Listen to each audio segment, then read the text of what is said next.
I see the vision. I've never felt cuter.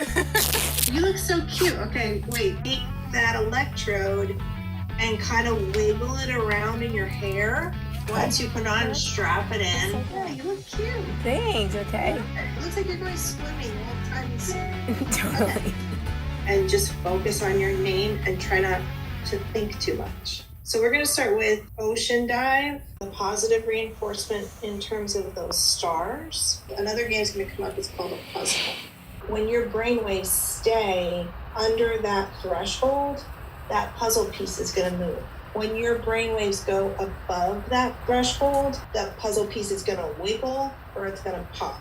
So you're going to get a punishment. Even if you had autism and were nonverbal and didn't seem like you had any care about this at all, the brain cares, and the brain wants that puzzle piece to move. You start to build new neural pathways. So it's almost like walking in tall grass. The first time you walk through tall grass, you're not going to see a pathway, but it's the practice. It's sort of like learning a new exercise. So think of it like mental fitness. On that puzzle game, it's a punisher when the puzzle piece is hovering over that spot. I'm like, get yourself in there already, damn it. You jump over a puddle and someone says good job, you made it to the other side. Just the idea of getting to the other side dry is the reinforcement in itself. It's behavior, bitches. Hey guys, it's Leah. Welcome back to today's episode of Behavior Bitches. I said that kind of cool today. I don't know, it just came out like that.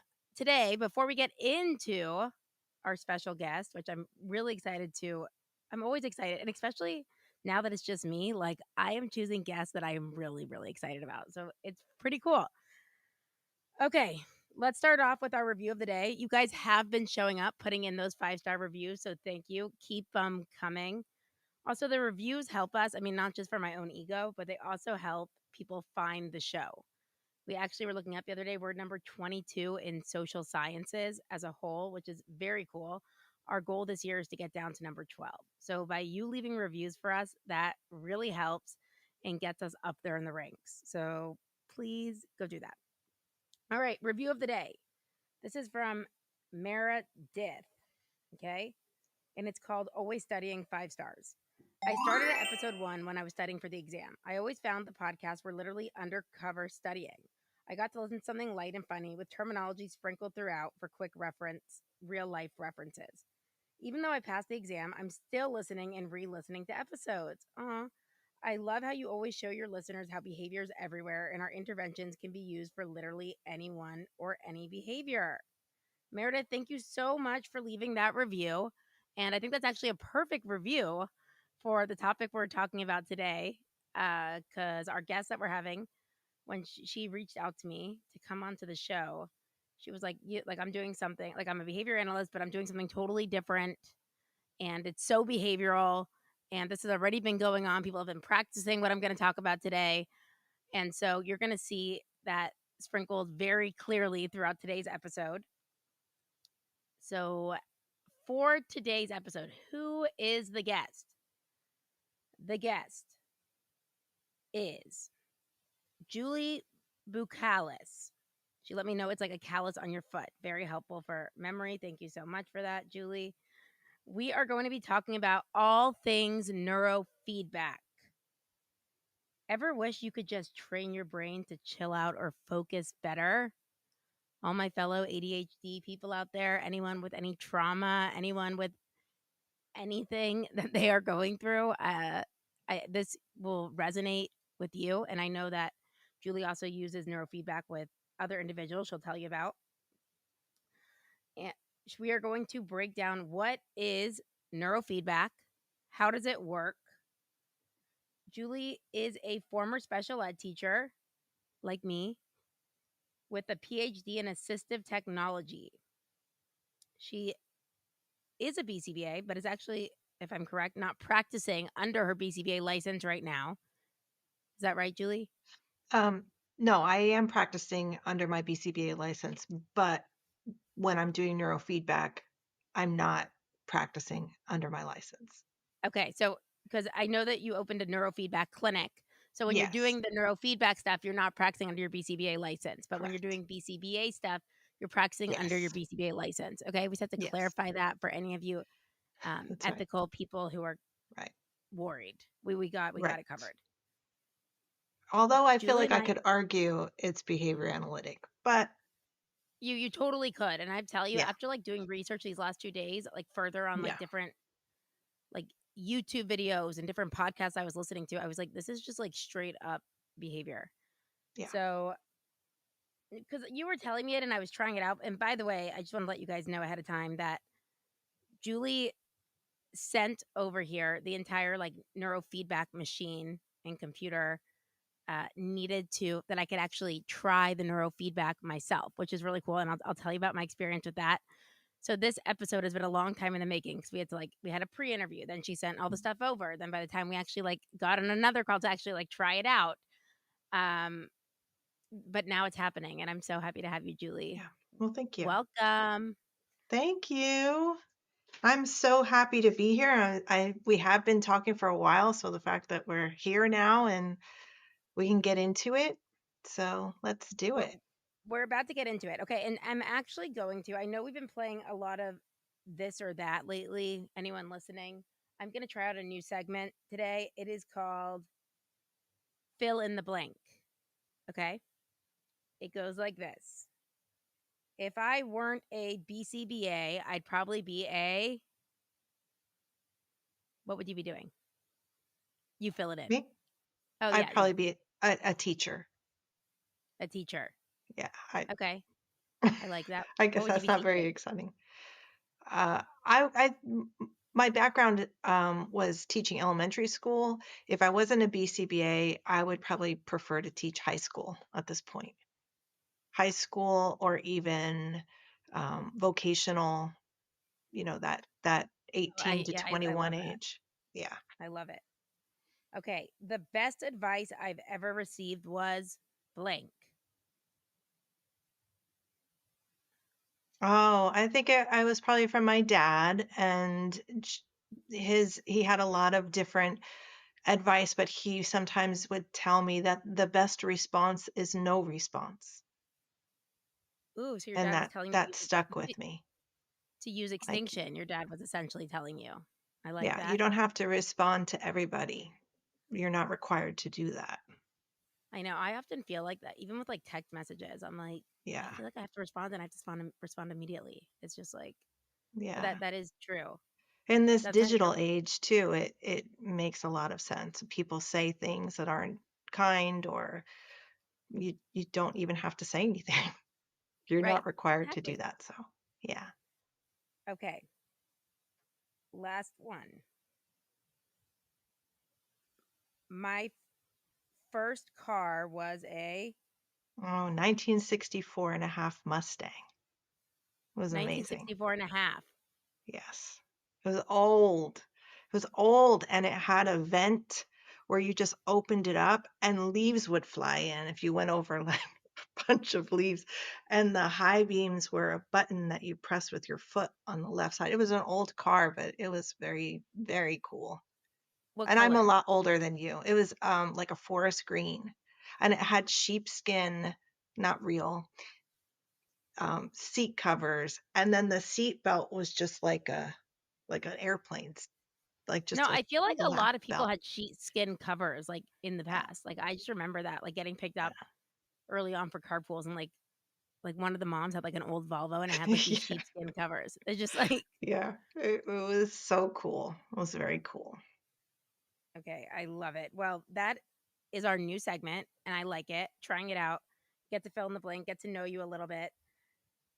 But I'm ready to get into the meat today of what we're talking about. And we are talking about neurofeedback.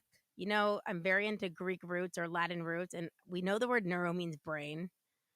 But can you help us operationally define what is neurofeedback? Yeah, absolutely. So neurofeedback is actually based on operant conditioning. It is operant conditioning. So neuro is the brain. You attach some electrodes to the scalp. The electrodes pick up brainwave patterns. And the frequency bands, there's different frequency bands of the brain. So there's alpha and theta, which are slower brain waves, up into high beta, gamma, which are very fast brain waves. So it picks up these frequency bands. And then the brain gets feedback. The person who's doing neurofeedback is watching a screen with a type of video game, sort of, and they get feedback in the form of punishment or reward. And whether the person doing neurofeedback cares about it or not doesn't matter. If there's a character on that screen, the brain wants that character to move. It wants the reinforcement and the reward, and it does not want the punishment. And the punishment comes in the form of the character stops moving, and then maybe like a storm cloud comes and it starts to rain, or the music fades out, or something like that. Nothing goes in. There's no shock. It's not, I would say it's not invasive because nothing comes in. The person is just getting feedback. So imagine meditation, because that's pretty much what it is, meditation and focus, except every time you started to think about something else, you were reminded to bring, your focus back to yourself and back to your breath and back to your focal point. So that's what the feedback does. And so when you try neurofeedback and then you get that storm or the character stops moving, you realize, oh, wait, I'm not focused. Okay, I need to get focused. And then you can, So that's actually an interesting thing about it. So actually, when I was listening to a podcast and they actually called it like, what was it? A workout for your brain, yeah, or like in training your brain, which I thought was a cool way to put it. And the thing they were saying is they're like, okay, so, and correct me if I'm wrong, like when trying to explain this, it was the idea that with this you can see the brain's activity, right? Like you're putting these like yes, probes on, you could see the brain's activity, and there was a name for it, I forgot what it was, but like the baseline of like the different waves that are active where or whatever in your brain, right? yeah, we're collecting an actual EEG recording, electroencephalogram recording. So we're actually doing an EEG, the same kind of EEG that you might go for a sleep study and or the hospital, and they're doing an EEG to look at the brain activity. But we're taking that brain activity and we're training it Right. with So reward and so punishment. that's what they were saying. They were saying like they gave the definition of or like the example, like the comparison of training a dog, right? Like so you get a dog, we know like basic operant conditioning, right? We're teaching the dog to sit or Hmm. maybe whether it's sitting or not barking, anytime that the dog is well, let's say we're teaching them to sit, we're like sit. When they do sit, we give them a reward, we give them a little treat. Hmm. When they're jumping up on you, we use punishment potentially, like no, down, stop, right?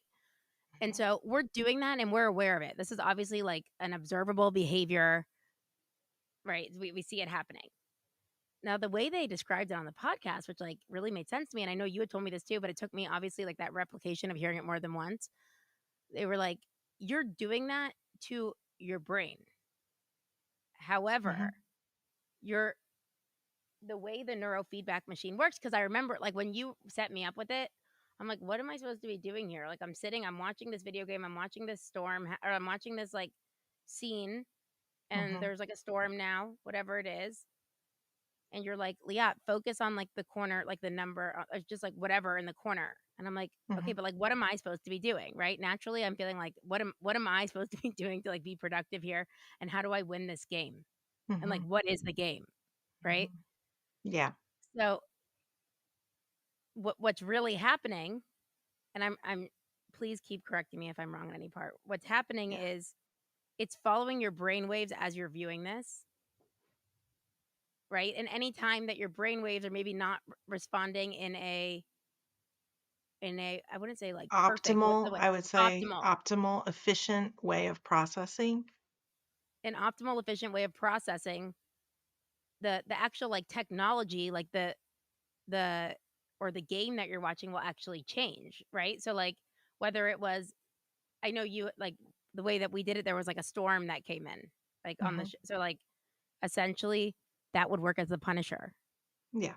right? And the podcast I was listening to saying, like, they have it where someone's almost, like, watching almost like a movie, and then the lights, like, the movie gets kinda dark and, like, Yeah. dims out when your brain's not doing what it should do, so you're actually not, it's like, would this be like respondent behaviors almost? It's like you're using operant conditioning with respondent behaviors because y as much as I wanted to be like, "Let me get this thing looking amazing," like, I want this to stay bright, and I wanna see, like, sun the entire time I'm watching this neurofeedback video, whatever it is. Yeah.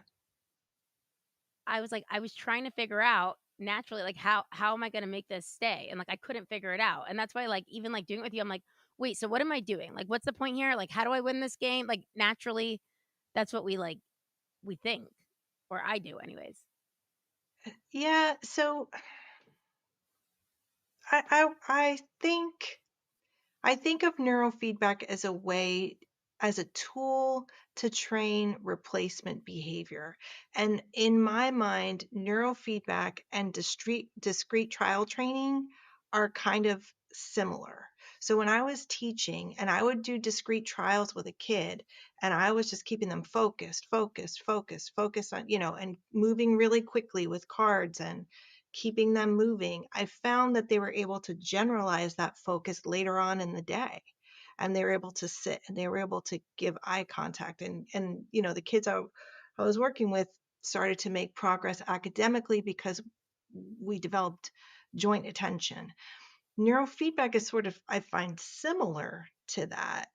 Um, because it's almost counterintuitive. So when I said, look at the corner of the screen and just ignore the game, because the brain seems to want to control this situation. Tell me how to win, tell me how to get it done, tell me how to check the box, and then I'm going to be like super brain.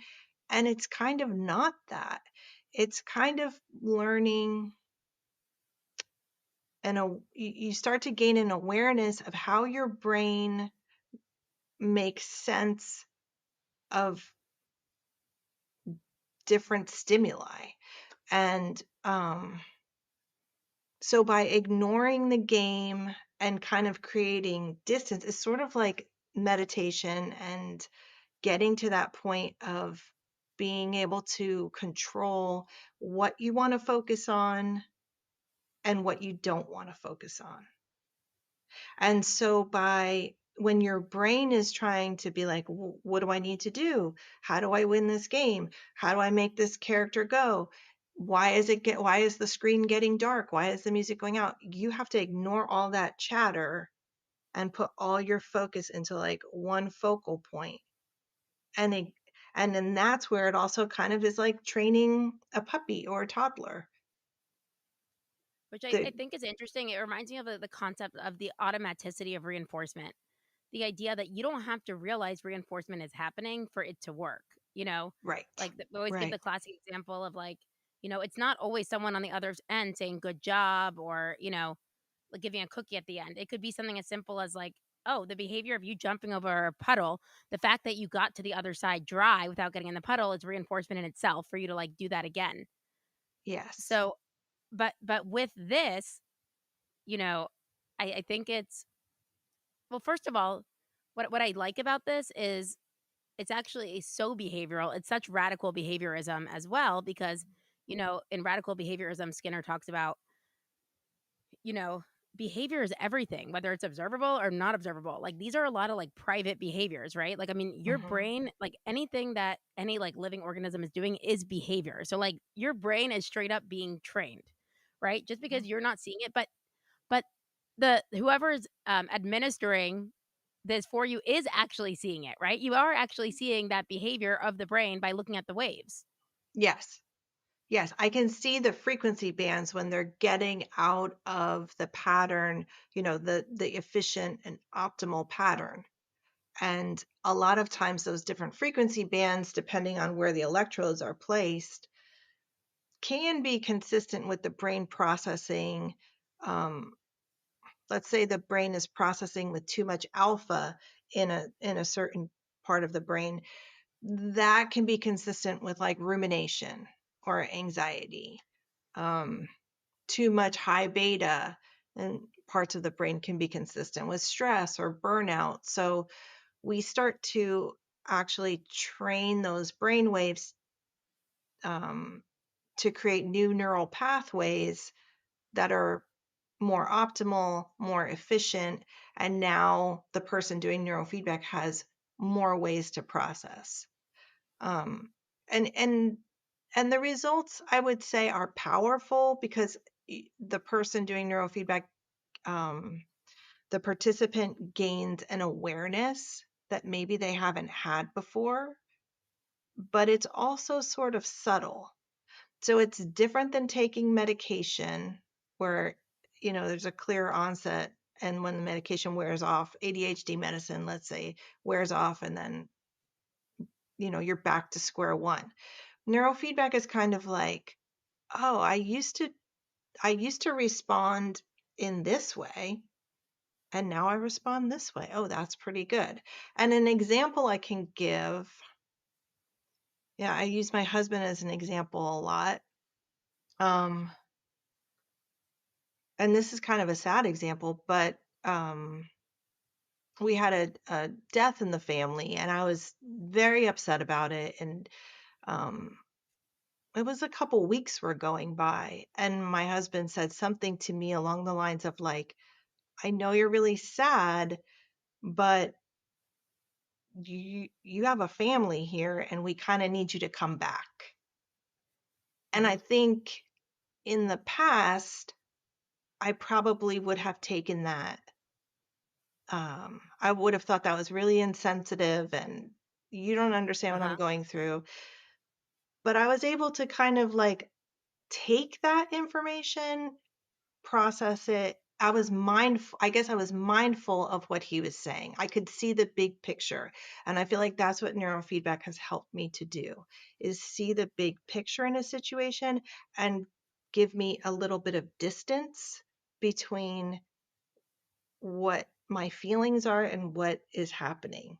And I don't know, this is where it gets a little bit away from maybe applied behavioral analysis, but then again, it kind of doesn't. It's kind of like a replacement behavior. No, So you're but learning new I don't ways think it really. of dealing, responding. So I don't think that it does get away from behavior analysis when I actually look at it, because I mean, as you're doing this with someone over multiple treatments, right? And you could actually see that, like, oh wow, like we're staying more in range of where we want to be over time, Yes. right? You're actually able to see Yes. that. So like Yes. there's actually the data to show it. And the idea is Yes. like, and just like in ABA, is that generalization. The idea is not that you're like amazing at this video game for life, Right. because like you probably will not be playing video games that like dim out all day, but like it's Right. an analogy for like dealing with stressors or focus or anything along those lines, which actually I have a few questions. I realize that I jump right into things, and I wanted to correct something said. I said that neurofeedback earlier. I was thinking about it. Sometimes things just come out of my mouth. Okay, I was thinking that it is. I said it is like operant conditioning for respondent behavior. I didn't mean respondent behavior. I meant involuntary behavior, in terms of which, like, similar on its own, but it's the idea that like that automaticity I was saying, like you don't realize that it like what like, oh, my brain did this like in that second whenever you're doing it. But Yeah. what I do want to talk about, like, you're a BCBA, you were a special ed background before that. You're Yeah. into this neurofeedback. I know you have a little bit of a story as to like what got you here, especially since Yeah. I know a second ago you mentioned the medication, Yeah. um, which is, I'd say, used for a lot of conditions. You know, these days Yeah. I'm like the textbook case of it. So what got you into this neurofeedback? So I was diagnosed with breast cancer in 2019 and had to do all of the things, chemo, radiation, surgery, multiple surgeries. And during that process, going into chemo, especially, there's a lot of side effects from chemo, obviously, and then the doctors are wonderful in just trying to keep you comfortable and get you through it. And so part of keeping you comfortable and getting you through that is antidepressant medication. I was taking lorazepam to sleep every night and just trying to get through it. So then cancer was over, right? And now I'm on all this medication still, and my body started like having a twitch, like a jerk. And I went to a neurologist, and she was like, "Well, I think it's from the medication." And I said, "Well," and she's like, "Well, I can give you some medication for this symptom." And I said, "I need to get off this medication. I'm taking all this medication. I should feel like the happiest person in the world, and I don't. I felt like I was very elderly. Um, the chemo put me like immediately into menopause at a very young age, so there was just a lot going on. Um, so I was reading the book, The Body Keeps the Score. I Oh don't yeah, know we've if spoken about that here on the podcast it's, before. I Very highly popular. recommend it for anybody working with people. Even if you haven't had trauma yourself, if you work with other people, you should probably read this book. So anyway, there was a chapter on Even if you haven't neurofeedback. had trauma yourself, like, uh, who are you if you've had zero trauma in any form? Right, right. Yeah, I don't know anybody who fits that description. So um, I went down the rabbit hole of neurofeedback, and I connected with this company in Munich, Germany, and started kind of chatting with them about, hey, what is this? How can I learn how to do this? And connected with them and went to my husband and said, hey, I'm going to buy all this equipment and I'm going to get off all this medication. And now this was like at the end of cancer. So he's like, okay. And then the pandemic happened. So I was home. And so I bought all of this equipment and started training myself and weaned myself off of Effexor and lorazepam. And Are you off all I, medications? I take tamoxifen. I'm not great at taking it, but I am supposed to take tamoxifen, which is a estrogen inhibitor for people who have had breast cancer. So that's all Okay. I take, but I don't take, I was taking Ritalin. I was taking all of it. I was taking a lot, like 8 different medicines, and then medicine to counteract the side effects of the medicine. Right. So, so that's, and prior to cancer, I didn't take any, I wasn't medicated. So, that was my baseline prior to getting Right. cancer.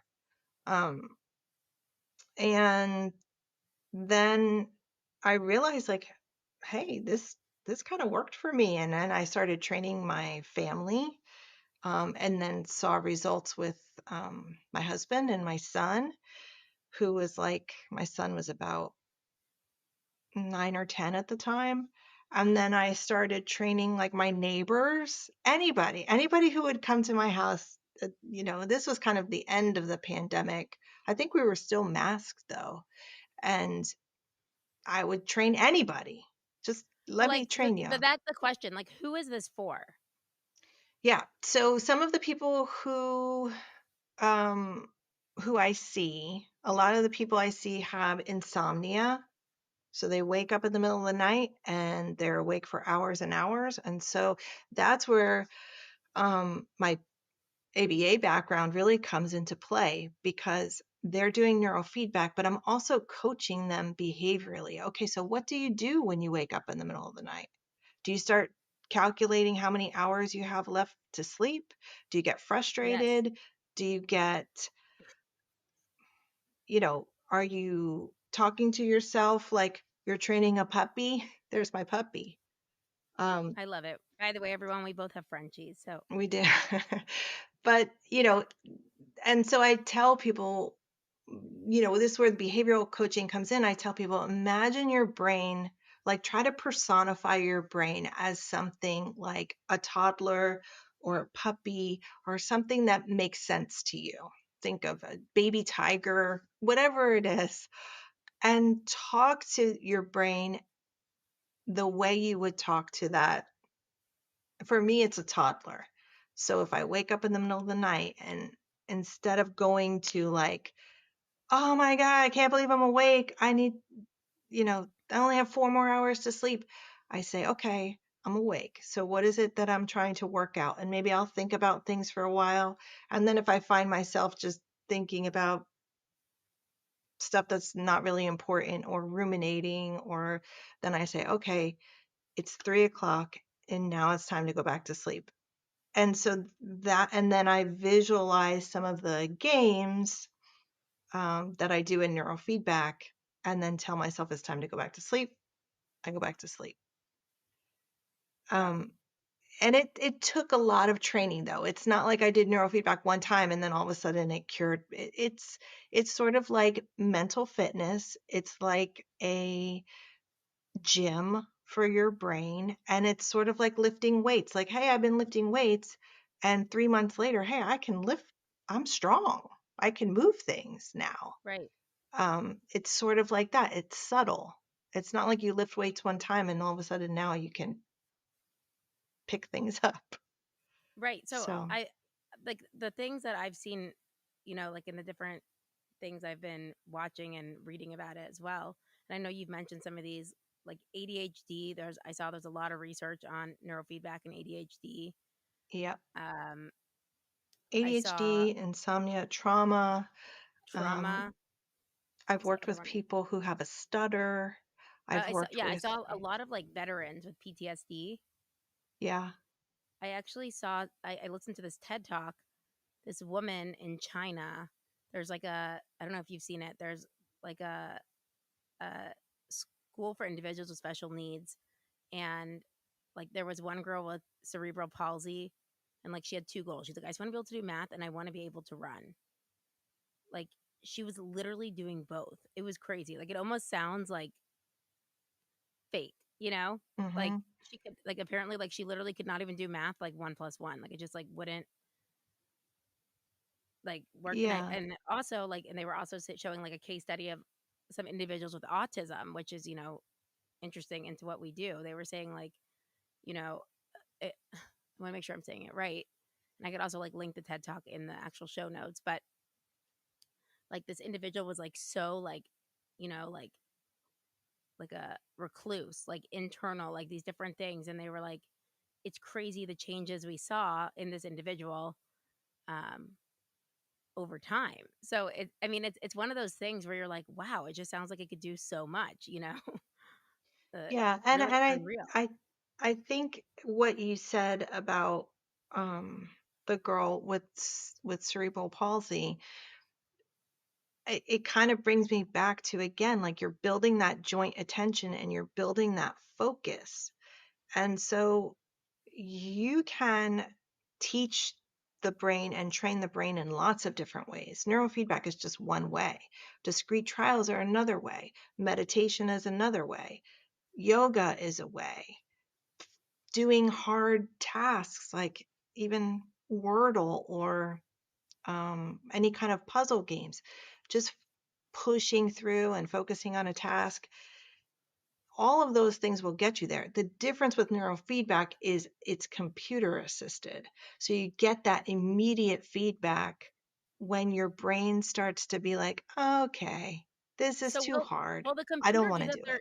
Will the computer do it itself, or you, the one like administering, like on the other side of it, you're like, oh, I see Liat's brainwaves going out of whack, and you hit it. No, no. The software will adjust based on those brainwaves. So think of like a bar graph, right?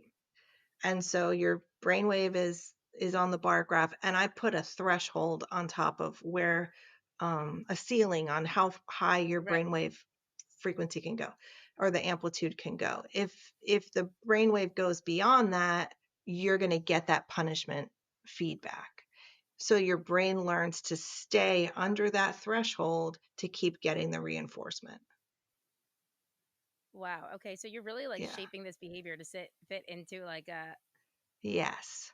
And exact then area. I bring that threshold down or up if we're training brainwaves up, like in the most minute little increments. So, What's up, ABA business owners, BCBAs working in clinics, trying to make things go smoother? I have the solution for you.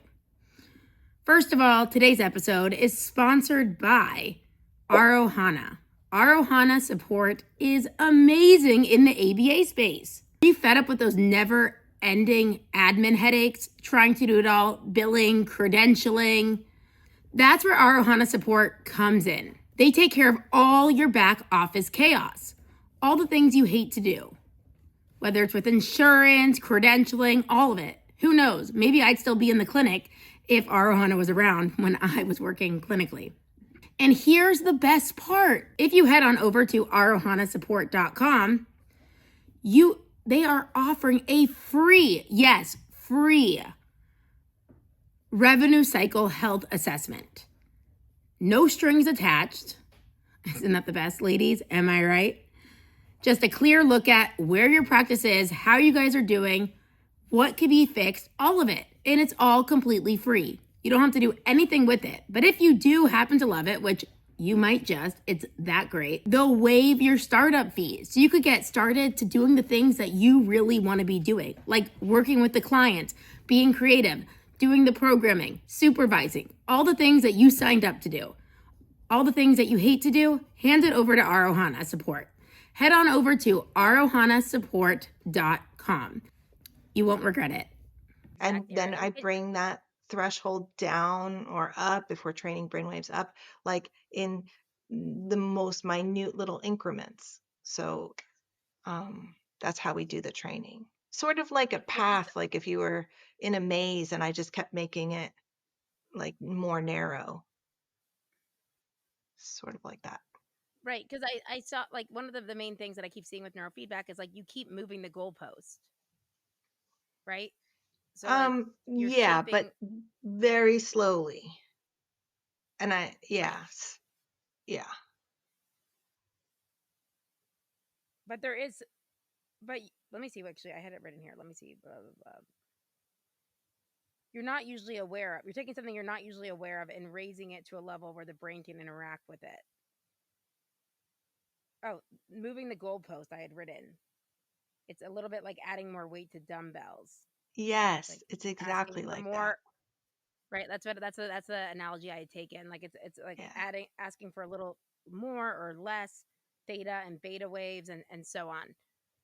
And now, can you tell us a little bit about these different waves and what they mean? I mean, also I'm interested because I just got the Aura Ring, which like is Yeah. giving me so much data, but like I don't know what to do with it. That's usually how I am with data and my sleep and different things. Like, what are these different waves, and Yeah. Um, like which let ones are me, you interested in when you're looking, and which ones when do we I'm, want? yeah. Well, and different waves, the whole brain works together. So when I start doing a training, I'm working right here on the sensory motor strip. That's generally where I start. And that part of the brain, if you think about a headband from ear to ear that goes across the top of your Uh-huh. head, that part of your brain is very plastic, neuroplastic. So anytime you learn something new, or if you get lost or whatever, that part of your brain is always rewiring, and it rewires very efficiently, and quickly.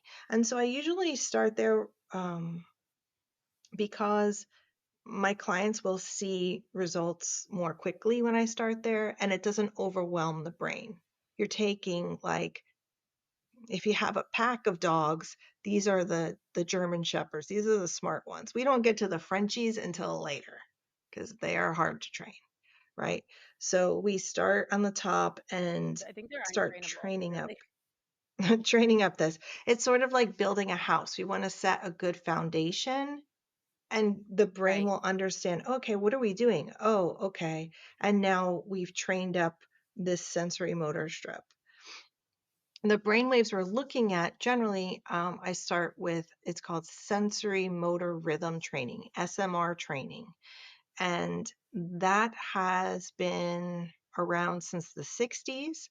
I think one of the first major studies was in the 60s with NASA and UCLA, where they trained cats and where they were looking at epilepsy. So, not to get into that whole study, but it's been Oh, I around for a did while. see that this is also used for epilepsy. Yes, Pretty yes, cool. yeah. And basically, like again, with epilepsy, not to go off too far, but developing that awareness and that mind body awareness. Um, so, getting back to the brainwaves. So when we do SMR training, the brainwaves we're looking at training down are theta and alpha, which are two slower brainwaves. The slowest brainwave is delta, which is generally active when we're asleep. And then theta is also slower in amplitude. Um, and that's also kind of like a slower brainwave.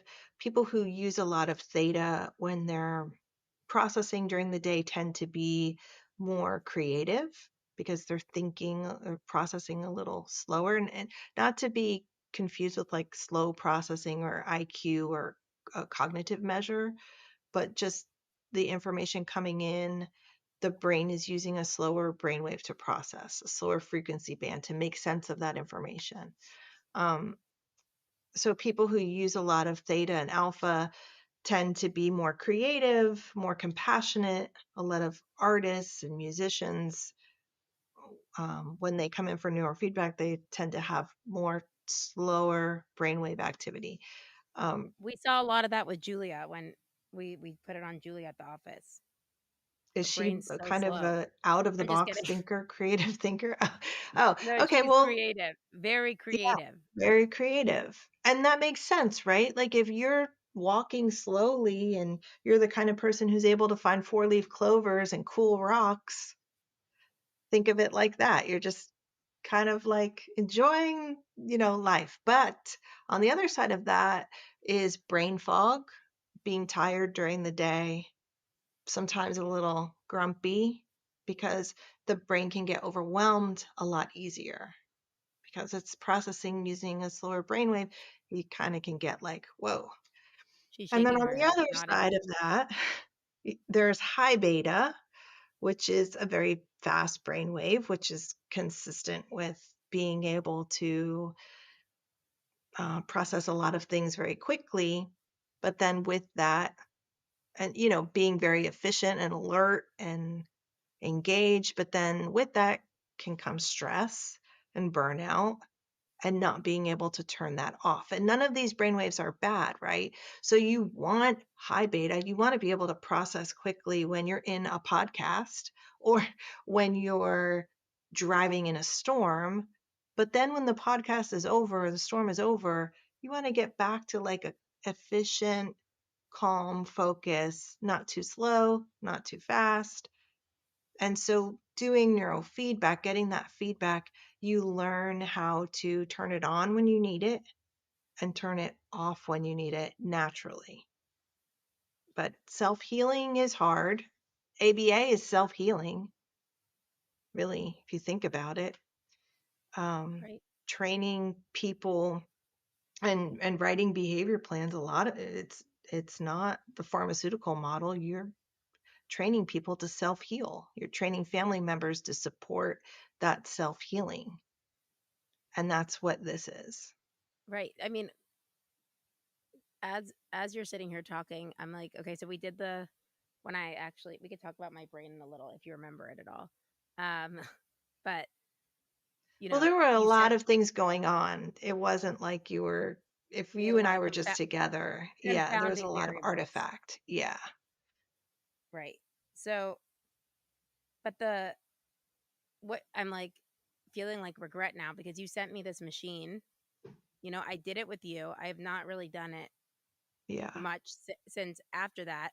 And like what you're talking about, I'm like, that's an area I struggle with so much is going from like intensity to like calming down. So, like, for example, on, every Monday and Wednesday night when I teach the collective, I Hmm. am like I am hyped, I am there, the energy I bring. I mean, my brain has to be so on. And I tell people, I'm like, it's crazy because when you, first of all, I'm teaching, I'm writing out everything I'm saying at the exact same time. So like it's just so much focus. Like I'm like writing and talking, which like people Yeah. don't realize is a skill on its own. I have to make sure I'm saying things correctly. And my brain's also like, okay, how can I explain this to someone else? I also am like aware of like what they're doing in the chat. Like I'm so on, right? Yeah. And this is after I've Yes. had like a full entire day of working, like doing whatever it is, like like creating content, working on this, making marketing plans, recording podcasts. So Yeah. like I'm like turning up extra for that at night. I have such sleeping issues after it. Like I can't come down. Like I'm Yes. telling you, I could take a trazodone that I'm like, I'm still not falling asleep. Take a Xanax. I'm still up. I'm like Yeah. I can't come down. And it's like, and then I feel sick the next day. Because Yes. and especially like having like lupus, I know how much my body needs sleep. But it's like so I can't come down on Monday and Wednesday nights, but then it like kind of ruins my Tuesday and Thursday starts my day. Yes. So it's like, is that like an area that it could potentially help with? Like going from like a teaching excitement. It's like I love doing it, but it's like I'm definitely my brain is fully working. Even though I know the Yes. content, but you still Yes. get people asking you like hypothetical questions, this and that, and you're like, I can't just cruise here. Like I have to be on. Yes. Yes, absolutely. And what you're describing, I think, is a more intense version of what most other you have a lot going on as a business owner, as a mom, as teaching. You're doing all of these things. So to train your brain to be able to turn that on and turn that off, and part of it is that awareness that neurofeedback gives you, that awareness. So I'll give you an example that is very is a pretty boring example. So when I get home from work, one thing I don't want to do is dishes, right? So my husband will cook, and he's a great cook, but sometimes he uses like 5 pans, and I do the dishes. And a lot of times I would be like, oh, I'm just, my brain would just be like, I'm not doing that. And then what happened was I would have a like dishes in the morning or whatever. So one day I realized like what changed was I would say, okay, so I'll be home tomorrow morning. I don't feel like doing the dishes now. I'll leave these here and I'll do them. But by playing one of these games, I realized how my brain processed a start to finish task. So one of them was puzzle, which I think we did, right? Right. A puzzle game. So there's a picture and it breaks apart into a bunch of pieces, and then the brain's job is to put this picture back together again like a puzzle. So I realized when I did the puzzle, once the picture started to become clear, my brain would be like, okay, we're good here, right? Like, done. Let's do something else. And I'd start thinking about something else. And then I would get a punishment. And then I'd say, okay, I got to focus. I got to stay focused. I got to push through. And so I realized that's kind of like how later on it generalized to the dishes. Like my brain, I would get most of the dishes done, but then to do the pots and pans, I'd be like, "Oh, okay, we're good here." But then I always had pots and pans in my sink. Wait, that's how I am with anything I get started. I could start like high, excited about it. Like, you know what? I'm going to Yeah. organize my pantry. I'll take everything out of it, put it on the floor. I start doing it. Like, my first 3 shelves are amazing. And then I'm like, And then it kind of becomes I clear quit. what it I is, and it's quit. And then it's a boring. bigger mess. And And then I just end up like stuffing it in and it looks worse than it did. that's me. That's me. And I'm a creative person. You're a creative person. I think a lot of people who are listening to this are like, oh, yeah, that's me too. So then that awareness that I created through playing that puzzle, like, oh, that's how it's not a personality problem. Like that really became so, that awareness became so powerful to me. Like, this isn't a willful thing. This isn't a personality thing. This isn't a flaw in my character. This is how my brain is processing this task. Like your And brain is checking out. halfway through the task, I'm like, good enough. Eh. But no, like having this awareness of like, no, you're going to get this done and it's going to take 2 minutes. Just do it. Or some days I'd be like, but I'll be home in the morning. So you know what? I'm going to leave this. I'll do it in the morning. It's okay. I'm going to go do something with my family right now. But other days I'd be like, no, you have to do it now because you have to be out of the house by 8 o'clock and you don't want to come home to this. So that awareness gives you just like behavior, just like having behavior gives you freedom. This gives you freedom because you can kind of see the big picture and make decisions knowing like the full It it picture. it also kind of could like put an end to circular reasoning, because a lot of things are like, I don't do this because like I'm an ADD person. So like even like the other day, like I know one of my weaknesses. I always say this, like, and it happens in the work I do now. In like I like my stuff to be amazing. Like if I'm gonna put a product out at Study Notes ABA, like it's gonna be detailed. Okay, like I want to Yeah. make sure it has the personality and everything. Like I don't think it's amazing, blah blah. However, I am also the person who in college, anytime that I wrote a paper, I'd write the paper, I'd look at it over, but I'm not reading it more than once. Like I'm done. I'm done with the task. I'm not, which like then again can like result in some like crappier like it's like, come on, dude, like you were so close. You worked so hard on it. Like you like did it for a second. Like come on, show. And it's like, Yeah. because I'm done. And, it'd be like, I'm just like ADD. Like, I'm like checked out of the task at this point. The same like goes for me in meetings. It goes for me in a lot of other things. I'm great at getting things started. But, and so it like, it's kind of that like circular reasoning that we talk about that like, you know, behavior analysis tries doing away from, of being like, oh, it's because I'm ADD that I, you know, spin in my Hmm. chair all the time. Or it's because I have Yeah. autism that and so it kind of is actually giving you what I'm seeing as is like the actual function as to like as why and a way and an intervention to be able to work on that, which is really cool. Yeah. And it's interesting. That's exactly right. It is the function because as you do more neurofeedback sessions with lots of other people, and when I was doing my training, my trainer, who was amazing, said, do 10 sessions on 10 different people, and you'll start to see patterns, how they do these games and what their feedback is. And she was absolutely right. And I've had amazing trainers and amazing training that kind of taught me all this. Right.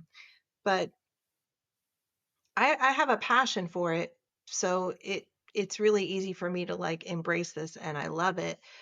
But it is taking like as a BCBA, it's like taking these complex theories and bringing it down so that people can understand. So they're getting this feedback from the game. And I'm saying, so think about this. You were just asked to do this puzzle. And for some people, it's like they have a hard time getting started. It's, the pieces are going so slowly. And then finally, I up their reinforcement. So they get reinforced. And then it's behavioral momentum. Then it's like boom, boom, boom, boom, boom.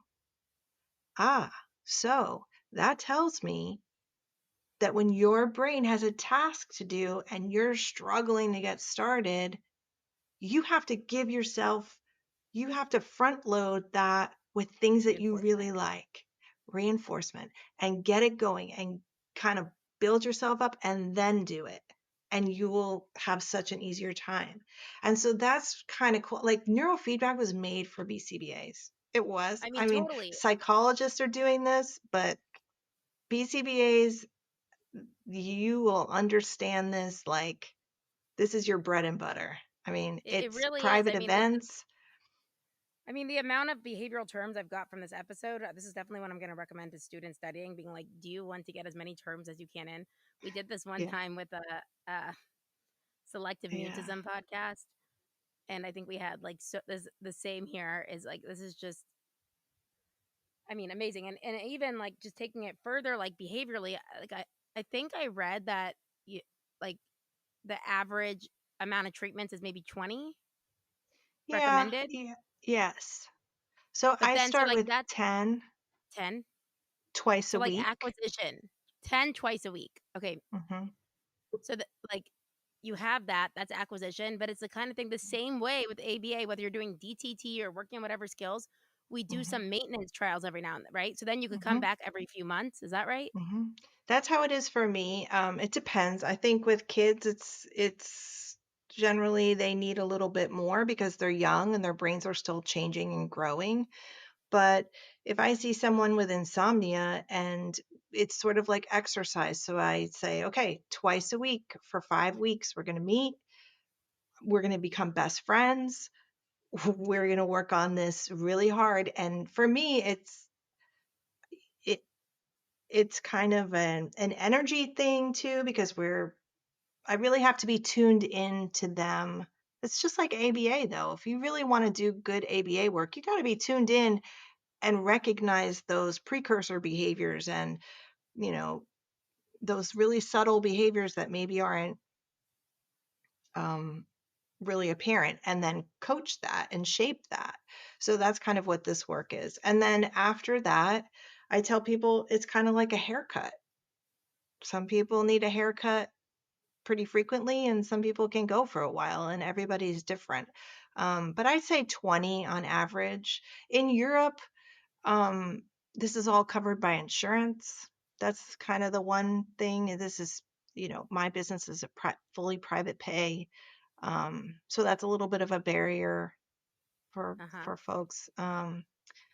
In Europe, the medical model is just so different. Like neurofeedback is there first. If you get diagnosed with ADHD in Germany, let's say, you will be sent to do neurofeedback. If Right. Because I mean, that and doesn't work, it makes sense because now you're looking at yeah, actually like, let's see if we could actually fix the function of this as opposed to giving them a limited amount of hours with the medication that they're focused. yeah. And I've worked with people who, when there's medication shortages, have been really profoundly affected by that with Yeah. withdrawal symptoms and everything else. So there, it's definitely, or, I think, I remember when I was teaching, kids who were diagnosed with ADHD would also then roll in karate classes. I thought that was great, right? Focus, discipline, teamwork, all of that kind of stuff. So I there's I lots was of I different was avenues. I was that kid. I was Did the you go to kid in karate? I I'm actually I got a black belt in Bushiban karate for years, and like Okay. when I think about it in hindsight, it was like the most probably like disciplined part of my life. Yeah, That like it'd I be like think you got to it's, show up, you got to do this, your outfit has to be tucked in correctly, blah blah blah. Then yeah. eventually I moved like a little more Yeah, I think badass all of and that is Muay great. Thai, Or but yoga, and there's a lot of different ways you can train your brain. This is just one of those ways that is beautifully suited for BCBAs. So if you're so looking for a side hustle, this yeah, is it. that's exactly what I want to ask. So the question we get all the time, and I feel like I almost repeat this every episode. And this is what I want to close with is people are like, what can I do with like with my background in ABA, and that's not just working in a clinic with autism. And I feel Yeah. like this would be a great answer to give neurofeedback. So how Yes. does someone pursue this? So I would say there's a caveat. Not all neurofeedback is the same. I work with a company called Brain Boost, and they're out of Munich, Germany. And my company is called Brain Boost Midwest, and we are in Louisville, Kentucky. There are lots of different neurofeedback centers around the US. Um, we do more of a European model, which is starting to catch on here. Um, it's catching on, and the way we the way we do brain training and the software that I use from Brain Boost is software that was created by therapists who said, "Hey, we need better games, better feedback. This needs to be engaging for people. Our games have Xbox controller, which is really No, you fun. said I wasn't on that level yet. You said I wasn't on that level yet. You got to get to that level. We have, it's a really great group of developers and therapists, and so that's what I use, and of course that's what I'd recommend because I think they're the best. But there's lots of different neurofeedback practitioners who are always hiring technicians. There is it's called the BC. No, that's behavior. Oh gosh, let me see. There's different. Oh yeah, BCIA. I get it confused. All these Yeah, there's so many certification acronyms. bodies, but to practice neurofeedback in the United States, you technically don't need to be credentialed. But I think if I was going to somebody, I would want to know that they had some sort of training. So my training is from the NBSE, which is neurofeedback in Germany. So I was trained in Germany. So I love it. Yeah. I So yeah, love there's it. the International Society for Neuroregulation and Research, the ISNR. If you want to I put those links. I gave you these links in that outline, and then the BCIA. Yep, I have them all in here. I have the ISNR, the BCIA, and Yeah. the BFE. So those are the BFE. Those are good starting places, and then if anybody's interested, they can send me an email at Brain Boost Midwest. I have a website, brainboostmidwest.com. And okay, I'm gonna put that all in the show note. Yeah, I think Put it down. I'm happy to. I will talk anybody's ears off about this. So you be ready. Well, I mean, everyone listening now, this creates an entire new awareness. And so if you're someone interested in this, I think this is a really cool thing to get into. I mean, I'm thinking on like both ends, whether it's like the actual design of like the actual software being used, like as a BCBA, Yeah. like this is your superpower. Like lean in and be like, there should be a stimulus prompt there to like guide their attention here more, or this or that, and like follow to see the, like where the waves are trending. I mean, it's so cool to think of the things we could do with behavior analysis. And so thank you so much for coming on today. I really appreciate it. Oh, I had a So great enlightening. time. And I just love chatting with you anyways. I told you your voice alone makes me feel calmer. All You've been right. told Well, that, right? yeah, and you did tell me that. That's so funny. Like Huh, I feel that's calmer. good. I appreciate No that. one's It's a ever nice told me my compliment. voice makes them feel calmer. But thank you so much. I will put all the information in the show notes. You guys, that's it for today. You know where you could find us. You could find us on behaviorbitches.com, where you could send in requests for topics you want, guests, any ideas. If you want to say something nice to us, do that there. You can go to our Instagram, and we're getting much better on there, so go check it out. That's at Behavior Bitches Podcast. TikTok, if it's still around, not sure. By the time the episode comes out, we'll see. But don't worry, we'll be following wherever it's cool to go. We're followers over here. And kind of trendsetters too. Okay, and where's my last place that I didn't say? Facebook at Behavior Bitches Podcast. Also, you could always support the podcast at patreon.com/Behavior Bitches Podcast. Since Julia moved to Dallas, our Patreon's definitely got more interesting. So check it out. And as always, love ya. Mean it. Oh, whoa, I didn't realize you guys were here. Sorry. Was just uploading the newest episode of Behavior Bitches to YouTube. Yep, we're on YouTube now. And with that, puts a lot more work into creating the podcast. The podcast is already a ton of work. The only thing we ask from you so that we can keep doing this is just to keep giving us the love, which we appreciate so much. Hit the subscribe and the like button. I don't know, I'm just going to point all around. I'm sure you're smart enough and you can find it. And keep tuning in for our newest episodes. We have great ones coming. Thank you for the support. And as always, love ya. Mean it.